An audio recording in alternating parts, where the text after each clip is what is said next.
শেষ প্রশ্নের উত্তর দেই। শাকিল হোসেন আপনি লিখেছেন, আমি অনেক জায়গায় শুনেছি রিজিক পূর্বে নির্ধারিত, আমার কাজ না করলেও যা পাবার তা পাবো কিনা? এই ভদ্রলোক সম্ভবত আমার মতো অলস প্রকৃতির মানুষ। তিনি চাচ্ছেন যে আল্লাহ যেহেতু রিজিক নির্ধারিত করে রাখছেন, তাহলে এত কষ্ট করে লাভ কি, শুয়ে থাকি। অনেক যুবক আছেন আমাদের কাছে প্রশ্ন দেন, দিয়ে বলেন, ভাই এমন কোনো আমল বলে দেন যে আমল করলে আল্লাহ তাআলার কাছ থেকে আমি বিপুল পরিমাণ টাকা পয়সা পাবো, আমার কিচ্ছু করতে হবে না, এত হ্যাসেল নিতে চাই না। অনেকে একটা নির্দিষ্ট অ্যামাউন্টের কথা বলে দেন যে আল্লাহ তোমার কাছে বেশি চাই না, এই লাখ দশেক টাকা দিলে আমার চলবে। আল্লাহ সুবহানাহু ওয়া তাআলাকে বাজেট ঠিক করে দেয়। তো এগুলো ভুল।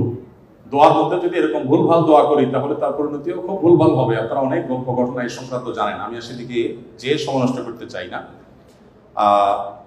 আপনি অলস হয়ে শুয়ে থেকে যদি রিজিক চান তো মনে রাখবেন এটা কোনো মুসলিমের প্রত্যাশা হতে পারে না। আল্লাহ সুবহানাহু ওয়া তাআলা বলেছেন, ফাইদা কুদিয়াতিস সালাহ ফান্তাশিরু ফিল আরদি ওয়াবতাগু মিন ফাদলিল্লাহ।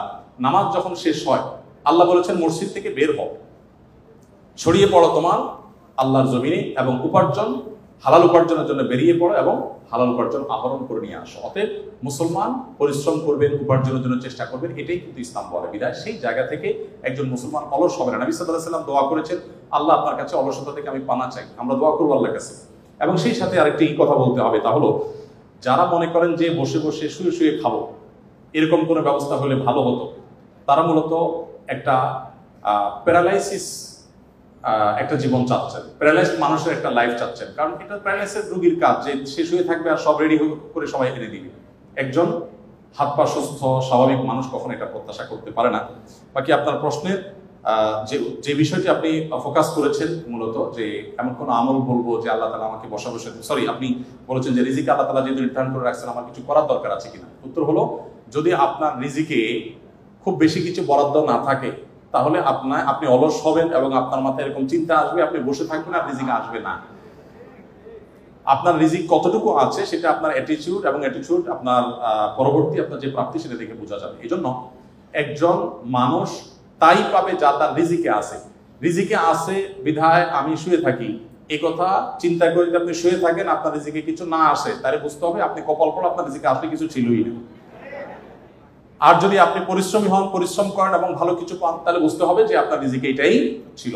মনে রাখবেন হবে সেটাই যেটা আমাদের রিজিকে আছে। আমাদের রিজিকে যা আছে তার বাইরে কোনো কিছু হবে না। আমরা চাইলেও হবে না, না চাইলেও হবে না। বহু মানুষ আপনার চাইতে অনেক বেশি পরিশ্রম করেছে। ঢাকা শহরে অনেকে গল্প দেয় যে আমি অনেক কষ্ট করেছি জীবনে, আজ এই পর্যন্ত আমি এসেছি, এরকম অনেকে বলেন। এই বলাগুলো অহংকার বশত হয়ে থাকে। তার চাইতে বেশি অনেক চেষ্টা করে মানুষ রাস্তা রাস্তা করে, ঠিক না ঠিক?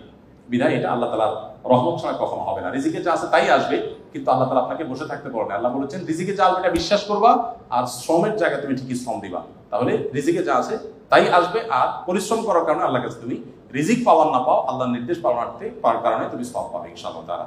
জাযাকুল্লাহ খাইর। আল্লাহ তাআলা আমাদের সবাইকে আমলের তৌফিক দান করুন।